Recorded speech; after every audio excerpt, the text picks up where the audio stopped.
السلام عليكم ورحمة الله وبركاته. النهاردة معانا مسابقة جديدة مقدمة من الأستاذ علي نجيب للأداة الخاصة بيه، الأداة أنتول. طبعا أداة مميزة جدا لمعالجات الميديا تك ومعالجات الكوالكوم ومعالجات الكيرن اللي هي خاصة بأجهزة الهواوي، وكمان معالجات الاس بي دي، يعني أداة قوية جدا. طبعا المسابقة من خلال أنت تشير الفيديو وتكتب تعليق تحت الفيديو واحد بس، تعليق واحد ده اللي عايزه منك. تمام. طب الاداه دي برضو المده بتاعتها قد ايه؟ المده بتاعتها تفعيلها يعني سنتين، يعني هتحصل على تفعيل لمده سنتين. المميز في الاداه بقى اللي انتوا يعني بتحبوه، الاداه دي تشتغل على كذا جهاز، بس كل جهاز 6 ساعات. يعني انا دلوقتي شغلته على الجهاز بتاعي ده، عشان اشغله على جهاز تاني لازم 6 ساعات. تمام. ده المميز في الاداه، يعني زي اداه اللوك تول كده، لما يبقى المده بتاعتها لو هتشتغل على كذا جهاز بتشتغل بمده معينه علشان تشتغل على جهاز تاني. يعني تمام.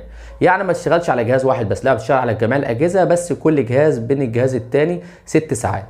تمام. طبعا رابط التحميل لما تكسب معانا رابط التحميل خلال الموقع هتحمل الاداه، وبعد كده قبل ما تحمل الاداه لازم تسجل طبعا فيها. تمام. من خلال الاداه يعني تسجيل دخول، انشاء حساب يعني، وبعد كده بتبدا من خلالي ابدا افعل لك الاداه. تمام. بعد ما تسجل الايميل وباسورد، تمام، زي ما هيطلب منك، وبعد كده بتتواصل معايا بيتم تفعيل الاداه لو كسبت معانا. طبعا المسابقه هطولها شويه، يعني ممكن اسبوع برضو زي ما احنا متعودين، عشان برضو نجمع عدد اكبر، عشان اللي ما كسبش معانا المره اللي فاتت يكسب معانا المره دي. طبعا كان في مسابقه قبل كده الاستاذ سعيد صالح اداه سعيد صالح يعني، وقبل كده لعقود الاسلام. على قد ما بقدر للمبتدئين بحاول اقدم لهم مسابقات مقدمه من صحاب الادوات المدفوعه، بنقدمها بشكل مجاني للمبتدئين في مجال السوفت وير كدعم ليهم، وكمان بنقدر ندعمهم من خلال الادوات دي. وزي ما احنا متعودين كل مره زي ما انا بقدم كده محتوى بيفيدك، اللي عايزه منك طبعا زي ما احنا قلنا كل مسابقه، لو انت مفعل اداه فيا ريت يعني تسيب مكان لغيرك اللي هو يحصل على الاداه. يعني في ناس زي ما انا قلت بيبقى ما عندهمش وسيله دفع اللي هو يقدر يفعل اداه من خلالنا. تمام. وفي ناس تانية مش معاها، يعني ما عندهاش مقدره اللي هو يفعل الاداه، وناس بتبقى مبتدئه في مجال السوفت وير. يعني ربنا يرزق كل انسان مجتهد. تمام. كلنا بنكمل بعض. فلو انت كسبت معانا او مفعل اداء قبل كده او كسبت معايا قبل كده، فاتنازل عن حسابك لشخص محتاج. تمام. من خلالي او من خلالك انت مفيش اي مشكله، بس اهم حاجه تتنازل. تمام. لو انت مفعل اداء مش هتخسر حاجه والله. فطبعا قبل ما نخش على الكمبيوتر ونشوف المميزات اللي في الاداء ايه، ونعرف التفاصيل الاداء، اللي عايزه منك لو انت اول مره تخش القناه ما تنساش تعمل شير للقناه وتفعل زر الجرس واعمل شير لاصحابك عشان غيرك يستفاد، وما تنساش تدعمه بلايك لو عجبك الفيديو. هندخل على الكمبيوتر بقى، لما تيجي على الكمبيوتر بتاعنا هنشغل الاداه كمسؤول وهتفتح معاك الواجهه دي. طبعا انا مفعل اداه عندي، هتفتح معاك اخر اصدار. تمام. هتنزل اخر اصدار ده طبعا هينزل معاك، او هي اصلا لو عندك اصدار قديم الناس اللي هي مفعله قبل كده هتتحدث اوتوماتيك، يعني التحديث دلوقتي من داخل الاداه، يعني مش هيحتاج تحمل تثبيت خارجي. تمام. وكمان زي ما انا قلت بيشتغل على كل الاجهزه بين كل جهاز 6 ساعات. تمام.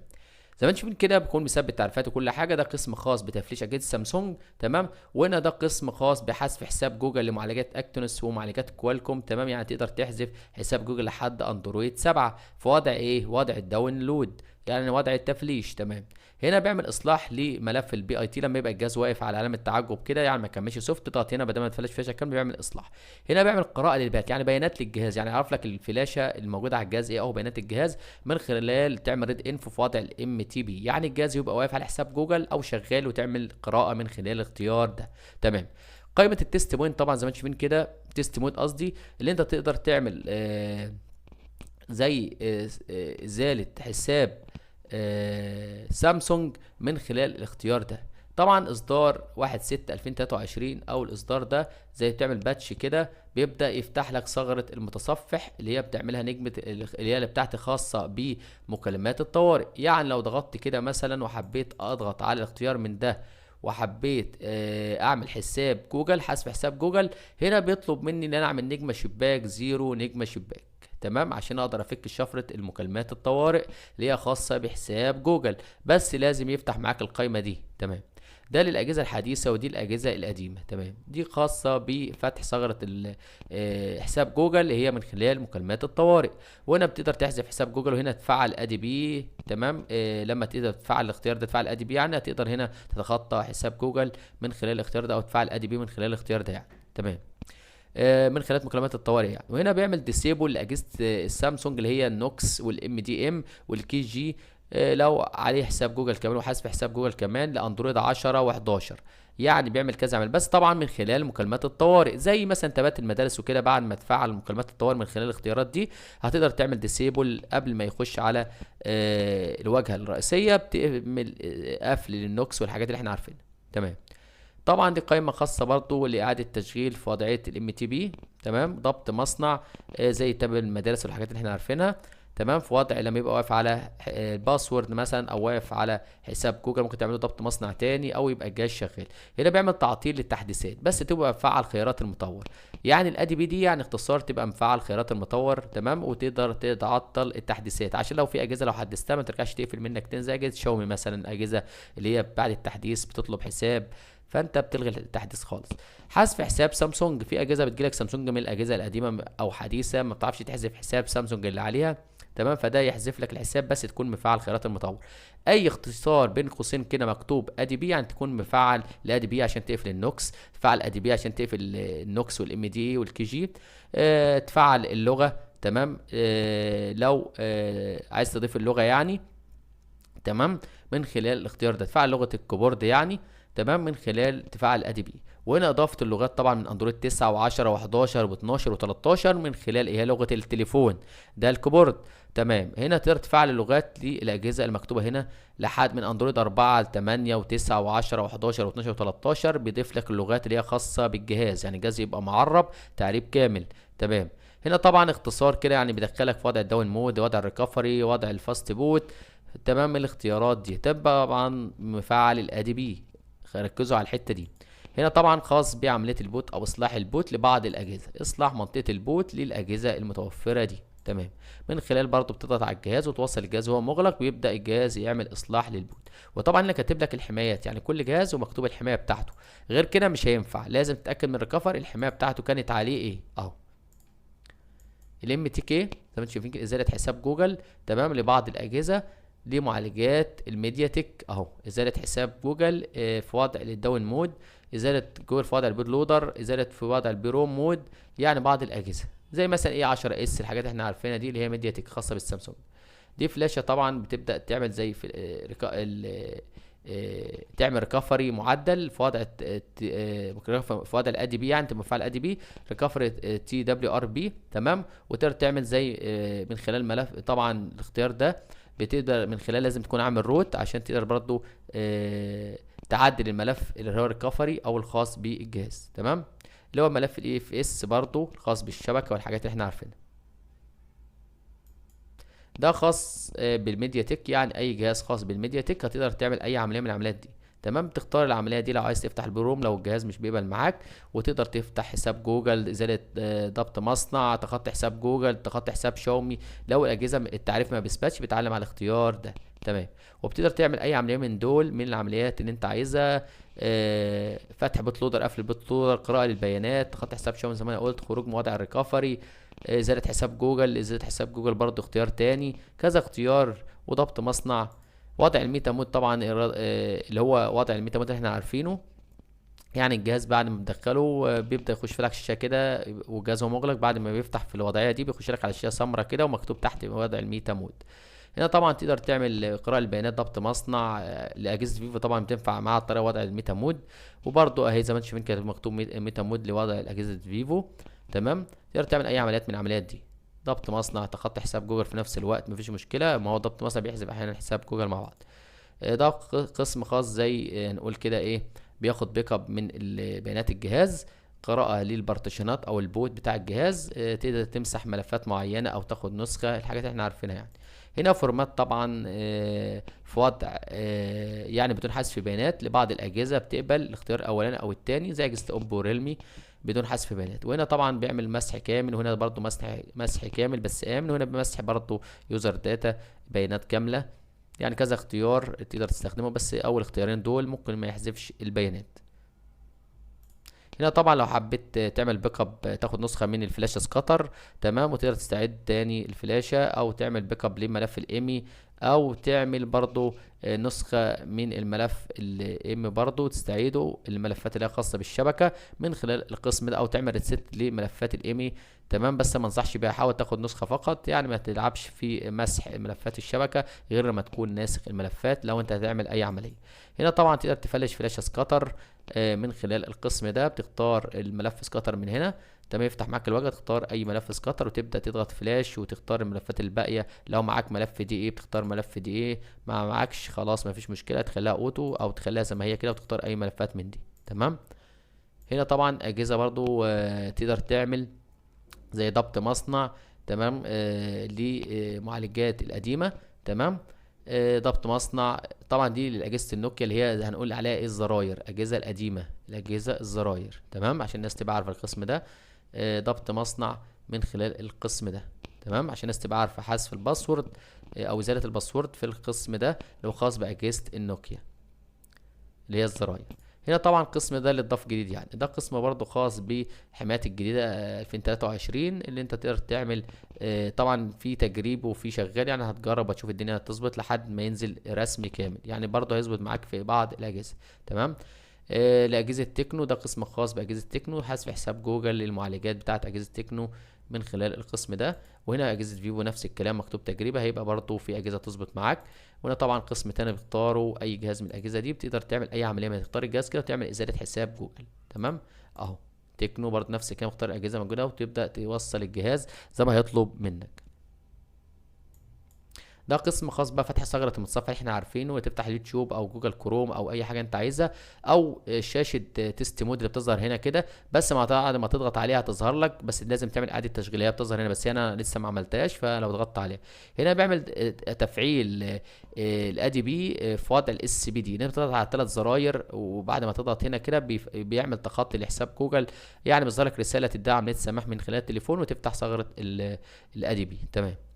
ده قسم خاص بالكوالكوم زي ما انتم شايفين كده، ممكن تقدر تفلش، تقدر تختار اي جهاز من الاجهزه دي، طبعا ضاف لك اجهزه تانية اهي ال جي واجهزه تانية، تختار اي جهاز من هنا وتبدا تختار الجهاز كده وتقدر تعمل له عمليه ضبط مصنع وتخطي حساب جوجل، او ضبط مصنع برضو وازاله حساب جوجل، يعني اختيارين، ده يظبط معاك او ده مسح او ازاله. وهنا برضو خط حساب شاومي او قراءه للبيانات، تمام. لو علمت هنا كده بتختار ملف البروج خارجي، يعني لو انت مش عندك او هو الجهاز مش مدعوم، وتقدر تعمل اي اختيار من الاختيارات دي بس بعد ما اختار ملف البروج.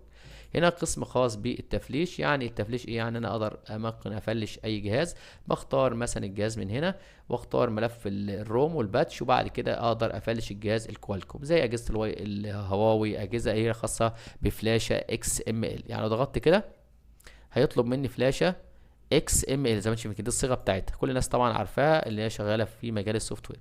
ده قسم خاص بقراءه لبارتيشنات، يعني قراءه للبارتيشن بتاع الجهاز، تاخد تمسح ملف حساب جوجل، تمسح ملف يوزر داتا، تقدر تاخد باك اب من ملفات انت عايزها، يعني بيعمل قراءه للبارتيشن بتاع الجهاز لو عملت قراءه. لو ما عندكش ملف البروج هتختاره وتبدا تختار اي قسم من الاقسام دي يعمل قراءه للجهاز اللي معاك، بس يبقى كوالكم يكون مدعوم يعني. وهنا ده قسم خاص بالاس بي دي، قسم الدياج، قسم الاجهزه المتوفره دي ريلمي، تقدر تختار اي جهاز من الاجهزه دي، تقدر تعمل ازاله حساب جوجل، وطبعا طريقه التابوت الميديا تك، زر خفض الصوت وزر تعلية الصوت، مع زر خفض الصوت توصل الجهاز، يا اما توصل الجهاز وهو مغلق، يا اما زر خفض الصوت بس، وفي اس بي دي ممكن زر خفض الصوت بس، يا اما زر تعلية الصوت وخفض الصوت مع بعض، في اجهزه زي ما هتبوت معاك هتقبل معاك بعد كده من خلال الاداء. وطبعا دي الشركات، تختار الشركات اللي انت عايزها. الدياش برضو تقدر تعمل ضبط مصنع، اختيارين لضبط المصنع، وقراءة ريد انفو في وضع الدياش، قراءة بيانات يعني. وهنا برضو تقدر تعمل دخول في وضع الدياج، الدياج برضو خروج في وضع الدياج، تعمل فاكتور ريسيت في وضع الدياج، يعني ممكن يظبط معاك القسم ده الاجهزه زي اجهزه اللي هي بتجيلك معالجات الاس بي دي وما لهاش شركات، او اجهزه مش معروفه، ممكن اجهزه فيهم ممكن تقبل معاك برضو في القسم ده كمان، وتقدر تعمل ريد انفو، تمام. قسم الشاومي نفس الكلام، اللي انت تقدر تعمل لازم يبقى الريكفري اصدار 5 عشان تعمل من خلال الريكفري تعمل تخطي حساب جوجل لمعالجات الميديا تك وكوالكوم. وطبعا الاختيار ده هيظبط معاك في التخطي، بس لازم تقفل حساب شاومي قبل ما تفتح الواي فاي من خلال تفعيل خيارات المطور، وتقفل حساب شاومي عشان ما يرجعش يقفل تاني، شرحته قبل كده في شرح عندكم في القناه، تمام. وهنا نفس الكلام برضو تعمل ريست لملفات الشبكة. وهنا برضو تعمل تخطي لحساب جوجل، وهنا برضو تخطي لحساب شاومي لأجهزة كوالكوم. تمام. وهنا برضو يعمل مسج زي ضبط مصنع وقراءة البيانات، يعني قسم خاص بال أجهزة شاومي يعني. تمام. وهنا زي تعديل ملف الخاص بتخطي حساب شاومي أو تعديل ملف الباتش. تمام. أهو لما تختاره أهو، بس لازم يحتوي على الإصدار الخامس ويبقى أندرويد 11 أو 3 من 11 ل 12. تمام. ده الاندرويد اللي انا بتكلم عليه، اندرويد يبقى 11 او 12 وريكفري باصدار 5. القسم بعد كده قسم الاندرويد اللي هو تقدر تعمل بقى ايه، ستوب للتحديثات، قفل التحديثات، هواوي، سامسونج، شاومي، الحاجات اللي هي زي ما انتم شايفين كده، تقفل التحديث بتاعتها، تعمل اصلاح لاجهزه ريلمي، لاجهزه الواي فاي يعني. تمام. تعمل ريموف لحساب سامسونج، ريموف لاجهزه هواوي اللي هي حساب هواوي. برضه نفس الكلام انتي لوك، الانتي ريلوك اللي هي لما بتعمل تخطي لحساب شاومي من خلال ريكفري 5، بتقبل تفتح ادي بي وتبدا تختار الاختيار ده علشان ما يرجعش، لو فتحت واي فاي ما يرجعش يقفل تاني، اللي هو الاختيار ده شايفين ده. تمام. بس ده في وضع الادي بي تبقى مفعل خيارات المطور زي ما انا ذكرت. هنا برضو قراءة للبيانات، اضافة لغات، اصلاح بعض اللغات. هنا تخطي حساب جوجل تبقى مفعل الادي بي وتبدا تتخطى حساب جوجل الاجهزه الجديده والقديمه. وهنا برضو بيعمل ريموف ل ل ريموف للفيروس. تمام. في فيروسات اللي هي زي اللي هي خاصه باجهزه الاندرويد، الاجهزه الصيني، من خلال الاختيار ده. تمام. طبعا هنا اختيار زي عمل باتش كده في وضع الداون او وضع الريكفري، اللي انت تعمل باتش زي يفتح لك ثغره المتصفح زي بفعل ادي بي كده، بس مش بعض، هنقول بعض الاجهزه. وهنا لا قسم خاص بالادي بي اللي هي بي كي. تمام. بس مش عارف يتفعل او لسه. ده خاص بالاي بي كي، يعني الاجهزه اللي هي خاصه الاي بي كي اللي هي اجهزه الاندرويد يعني. بعد كده قسم خاص باجهزه الهواوي، زي ما انتم شايفين كده اجهزه كتيره، تختار دي اجهزه خاصه باجهزه هواوي. طبعا دي هتلاقي 90% معالجات كيرين زي ما انتم شايفين كده، ومعالجات كوالكوم. الجهاز اللي هتختاره هتلاقي مكتوب جنبه المعالج بتاعه. بتختار تخطي حساب جوجل او تخطي حساب هواوي او تعمل فتح بوت لودر اللي انت عايزه، وطبعا عن طريق التيست بوينت. دي معالجات كيرين، بس تختار معالجات الكيرين، يعني اختار الكيرين نفسه. يعني جهاز جالك انت ما تبصش بقى هو جهاز نوع ايه، بس اهم حاجه يبقى معالج من المعالجات الموجوده، يعني كيرين 710 ولا 960 كيرين ولا 970. بتختار الجهاز ده وتقدر تعمل اي عمليات من تغطي حساب جوه، ضبط مصنع، فك بوت لودر، حساب هواوي اي دي تحذفه، وتعمل اي عمليه انت عايزها من هنا. تمام. ده قائمه خاصه بتفليش في وضع الفاست بوت لاجهزه الهواوي بفلاشه اي بي بي او فلاشه اكس ام ال اهو. وتعمل قراءة للبيانات، لو عايز تعرف الفلاشه اللي موجوده على الجهاز الهواوي تدخله في وضع الفاست بوت، زر خفض الصوت، وبعد كده توصل كابل يو اس بي يخش في وضع الفاست بوت، تعمل اي عمليه من العمليات دي في وضعيه الفاست بوت. تقدر تفلش كمان وتاخد باك اب اللي انت عايزه. طبعا ده قسم خاص بالميديا تك لاجهزه الهواوي، الحساب هواوي اي دي تاخد باك اب منه او تعمل ريست للملف ده، علشان برضو لو حصل حاجه لا قدر الله بعد تخطي حساب هواوي اي دي تقدر ترجع الملف ده. تمام. وازاله حساب جوجل، يعني في كذا اختيار. طبعا هنا ازاله حساب جوجل في وضع الام تي بي، دي ميزه كويسه جدا في اندرويد 5 و6 و7 و8. يعني ممكن بيفعلك الادي بي اللي هو خاص بالجهاز، فعل خيارات المطور يعني من خلال الجهاز اللي معاك. يفعلك رساله كده تديها سماح، ويبدا يفعلك الادي بي ويتخطى حساب جوجل من خلال الاختيار ده من غير ما تعمله تيست بوينت.